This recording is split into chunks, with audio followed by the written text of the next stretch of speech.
सोना, चांदी, लोहा, लकड़ी, पत्थर या मिट्टी की मूर्ति बनाकर उसे पूजना, उस पर फल फूल मिठाइयां आदि चढ़ाना, उसके आगे नाचना गाना, उससे भीख मांगना, उसके आगे प्रार्थना करना, घंटी घड़ियाल बजाना, उसे कपड़े गहने आदि पहनाना, ये सभी क्रियाएं व्यर्थ हैं।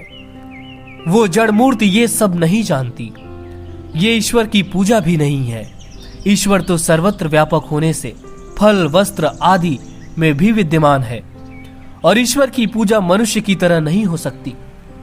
ईश्वर की कोई शक्ल सूरत नहीं है, इसलिए उसकी मूर्ति नहीं बन सकती। ईश्वर के बनाए इस विचित्र ब्रह्मांड को देखकर उसके अद्भुत गुणों का मन में चिंतन करना चाहिए। सूर्य, चंद्र, तारे, पृथ्वी आदि सभी ईश्वर ने बनाए हैं। ऐसे महान परमेश्वर की महत्ता का विचार करना चाहिए। मूर्ति पूजा करने वालों ने सब व्यवस्था उल्टी दी है। ईश्वर ने उन्हें बनाया, उन्होंने ईश्वर को घर दिया। ईश्वर सब जगह व्यापक है, उन्होंने उसे एक स्थान पर सीमित कर दिया। ईश्वर आजाद है, इन्होंने उसे मंदिर में कैद कर दिया। ईश्वर सबका रक्षक है, इन्होंने उसे अपनी रक्षा का भी मोहताज बना दिया। ईश्वर सबको खिलाता है, ये उसे ही खिलाने का ढोंग करते हैं। मनुष्यों के सबसे अधिक नजदीक जो वस्तु है वो है ईश्वर, क्योंकि वो हमारे हृदय में बसा हुआ है, इसलिए उसे बाहर ढूंढना व्यर्थ है।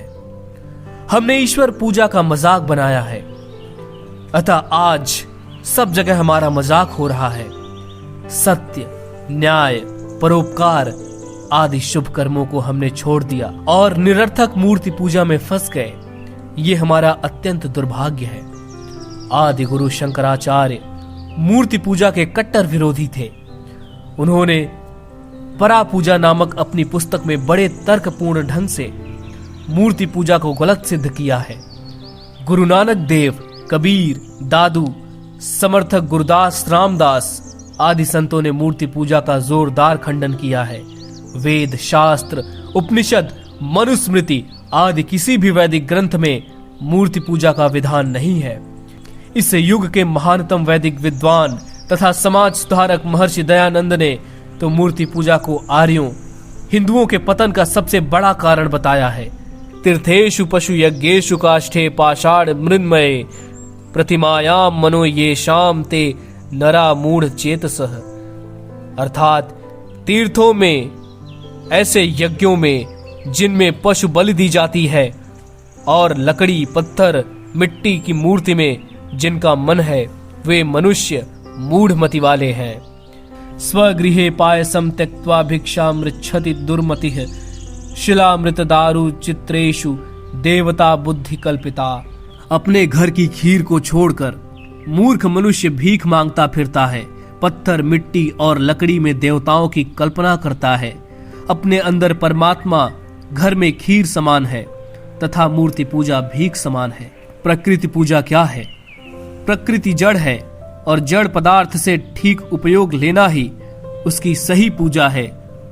आग को चाहे 100 साल तक हाथ जोड़ते रहो, पर उसमें हाथ डालने पर वो जला ही देगी। वो ये नहीं देखेगी कि ये मेरा पुजारी है और मेरा नाम जपता है। दूसरी तरफ कोई कसाई पशुओं का वध करके आया हो और खून से भरा हो, वो गंगा मैया नहीं कहता, पर तैरना जानता है। गंगा में घुस जाता है, गंगा उसका कुछ न बिगाड़ेगी, अपितु उसका शरीर शुद्ध करेगी और उसे तैराकी का आनंद देगी।